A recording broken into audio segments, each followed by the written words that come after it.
Pittsburgh Steelers fans, we are back again with another NFL draft prospect interview. And I have to be perfectly honest, the guy today is one of my favorite sleepers in this draft. Combined with consistent production and elite athleticism, this man was one of the best defenders in the Sun Belt Conference. So with that being said, we're delighted to be joined by Georgia Southern cornerback Darrell Baker Jr. Darrell, thank you so much for coming on today. We've been looking forward to this interview for a while now. How is your pre-draft process going, and what's your excitement level right now as we're less than 2 weeks away from the NFL draft? The process has really been going smooth, man. I've been anxious, ready to find out where I land and everything. But I learned to, sit back and actually live life every day, still get my workouts in, stretching and all that. So when that opportunity comes and arrives, I'm already ready for it. And I'm still going to continue to work until it's time for, the OTAs, rookie mini camp and all that. And even when we get the little breaks from that, I'm still just going to be working. So, man, I'm just excited, man. It's an opportunity that not many people get, so I'm blessed. Yeah, you mentioned not many people get this opportunity. You're living a lot of people's dream in this case. I know you're living my dream in part because I played high school football, never got to play college football, but I'm a huge football fan. That's why I do this. And so, I know for me, the game of football meant a lot. It was a huge part of my growing up process.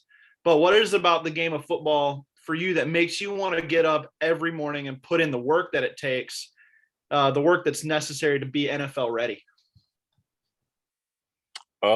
Anything that I ever do, I want to be the best that I could possibly be, and I want to be the best out of everybody when I do something. And then another thing is just my family motivate me. Every single day I wake up, I think about them.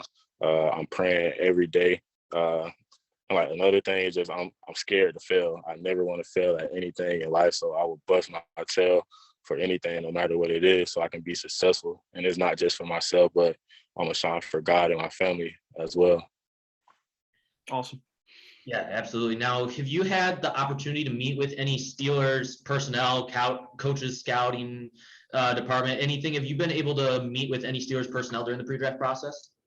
If I'm not mistaken, when I was out in Vegas at the Shrine Bowl, I believe I met with a guy that was doing some scouting for them, but I forgot his name. Okay. That's awesome. There's definitely – it's very interesting when you get into the Shrine Bowl and the Senior Bowl, because these are becoming two more important events really in the pre-draft process each and every year, because the combine is combine numbers, but when you actually get to see the players in pads and actually get to see them playing against each other in actual game action, it's really telling, is just seeing the difference in talent level, and you get to see players from a lot of different schools that generally would not face each other in a normal year. But Jeremy, I believe you had a question in just about the corner position, and just if you want to ask him that. Yeah, so I'm curious, what got you started playing defensive back, where that started for you, and what you think your strengths are as a cornerback prospect coming out in this draft. Okay. Well, I can't really just say what got me just to playing the defensive back position, because all my life I've been, crazy athletic. So I've really been able to play almost anything except quarterback because I can't throw. But in college, I was actually recruited there as a wide receiver. And then that first summer there, they switched me to the defensive side of the ball. And, we had some ball players there already that was in front of me. So I was like, man, I got to find a way to get on the field. And I was like, I know my athleticism, no matter where you put me, I know I'll excel. So I started playing some nickel, some strong and free safety. And then these past 2 years, I switched back to the corner position after we had two of our 4-year guys, leave or go to the NFL, whatever that was. And then after that, I just wanted to take it and run with it. And as far as strengths and weaknesses, I feel like my strength is my IQ of the game. And I'm so smart of a player that no matter where you put me on the field, whether it's at that safety position, nickel, dime, or whatever, I know I can excel in everything because I have that mental capacity to, control the defense if I have to. And I just know football is situation. So I try to win every snap mentally before it even gets done physically, because that can take care of a lot of things right there. And as far as weaknesses,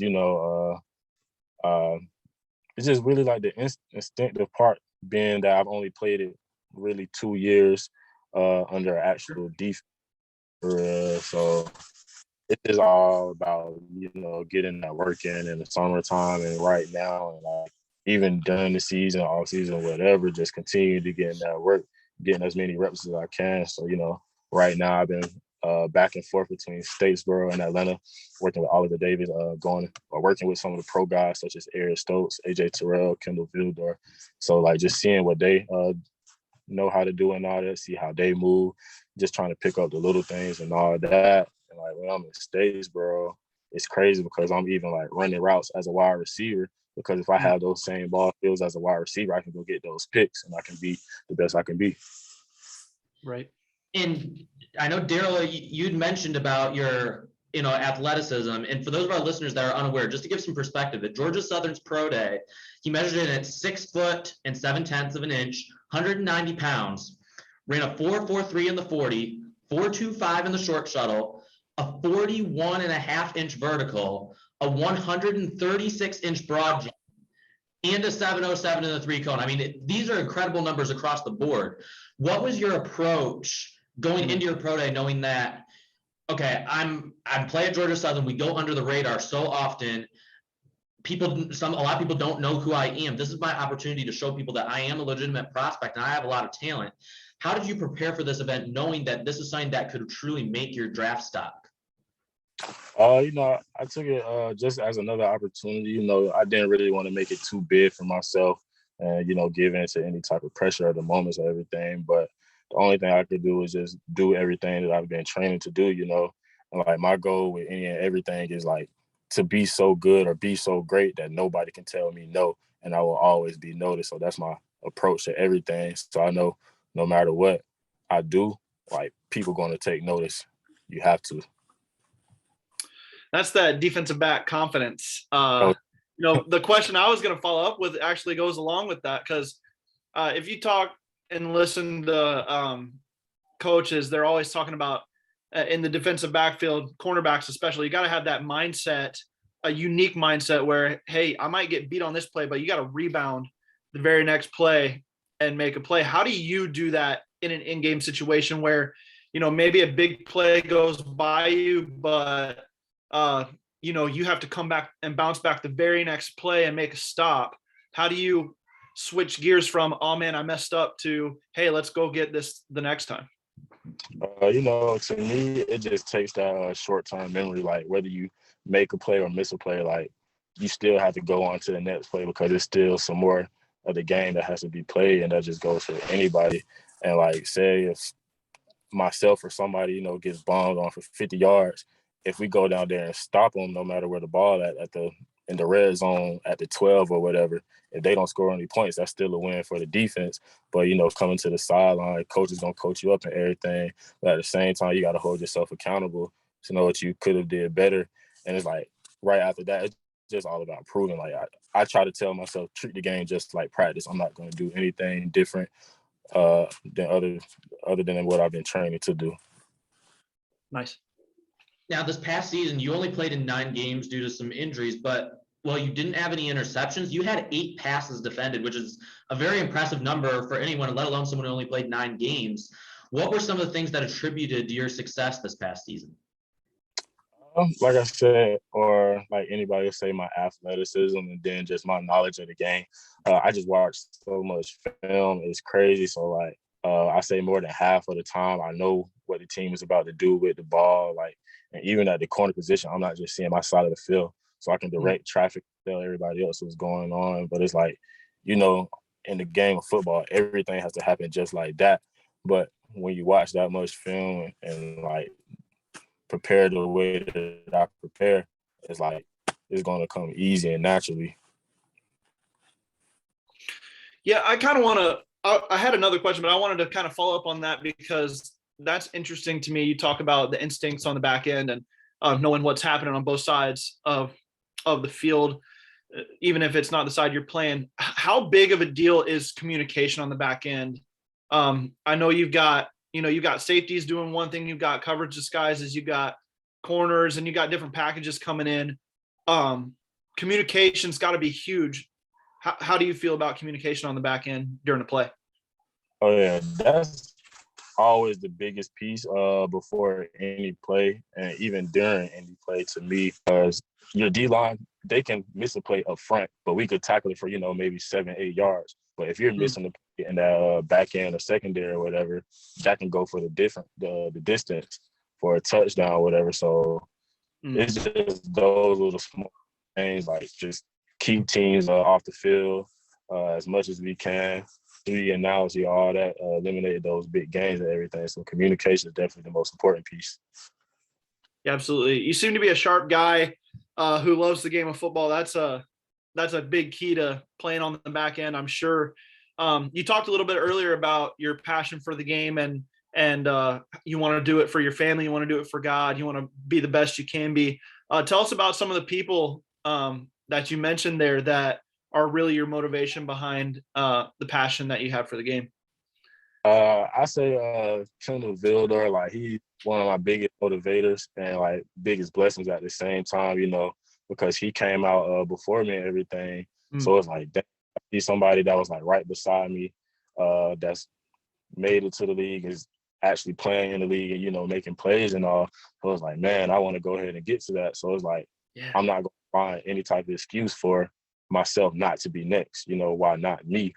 And then like I could say he's also he was one of my biggest blessings in life, because last year or 2020, before the season even started, I had asked him, like, could I just stay at his spot up in Atlanta to get some workouts in and all that.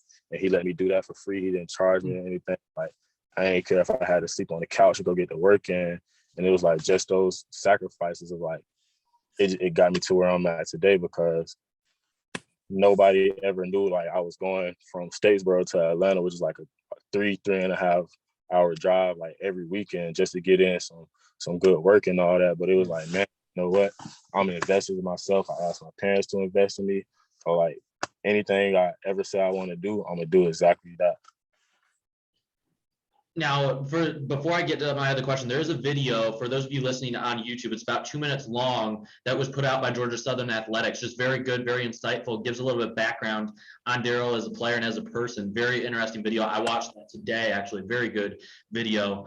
But before we get to our final question, Jeremy and I have some random rapid fire questions that we just so that our listeners can get maybe a little bit more familiarized with you as a person, not just as a player. So the first question, just some rapid fire questions. First one, who is your favorite NFL player? I know you mentioned Kendall Wilbar. Do you have another favorite NFL player?